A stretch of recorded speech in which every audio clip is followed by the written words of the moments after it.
TD Jakes talks about the giraffes and the turtles. And I love this analogy because the giraffe the neck is so high and the turtle is down here. Okay. But the giraffes and turtles, they occupy the same space.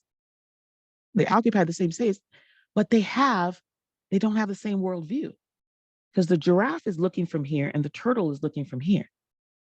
So there's some people in your life that are looking from the turtle view. You're looking from a giraffe view. It's not their fault. Where they're at, they can't see where you're going. They can't see where you aspire to be. That giraffe eats from the top, stretches his neck and eats from the top of the tree, and the turtle moves around the grass. So you have to understand the different mindsets of people when they become naysayers. It's not their fault. They can only speak from the vision of where they are. They can only speak. You basically are at the same level of your own vision, right? There are going to be some turtles in our life because certain things about our behavior, our past, they'll be like, but you used to be like this. I never knew you had the stamina. I never knew you could do that. But you're a procrastinator, but you're a perfectionist. They're going to always try to hold you to your past. They're going to have the naysay. That's the naysay. But guess what? You're evolving because you're now an action taker. You're not an excuse maker anymore. And so they're trying to hold you to that. They want to drag you back to your lowest, instead evolving to your highest self. You know, sometimes some of you guys have lost some opportunities in your life because you're trying to work at trying to come down to the turtle level instead of staying where you are at the giraffe. The giraffe has a 9-foot neck, and a 25-pound heart that pumps blood. So if that giraffe tries to stoop down to the turtle's level, that giraffe is endangering him or herself. So when you're a giraffe, you cannot stoop down to a turtle level. Can I get an amen in the house? When you are a giraffe, you cannot, because you will endanger who you are. You endanger yourself. You endanger your position when you lower your perspective. You endanger your position when you lower your perspective.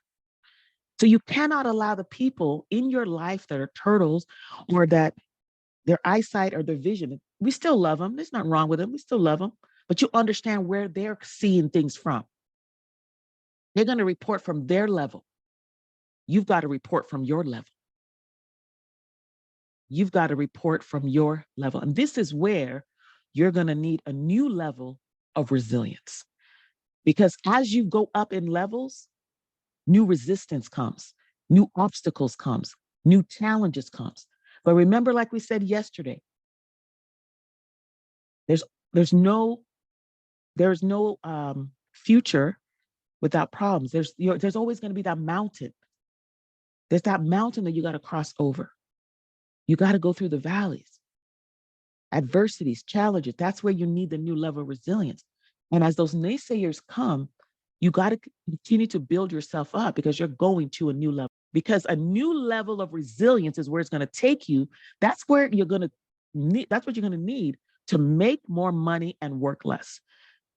And you've got to be ready for the naysayer. Remember when I talked about the war?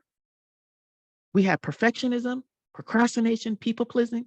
Now you got to add naysayers to it. And when you're ready for the war, you're out there with your machete. Now we're not killing the naysayers. We still love them.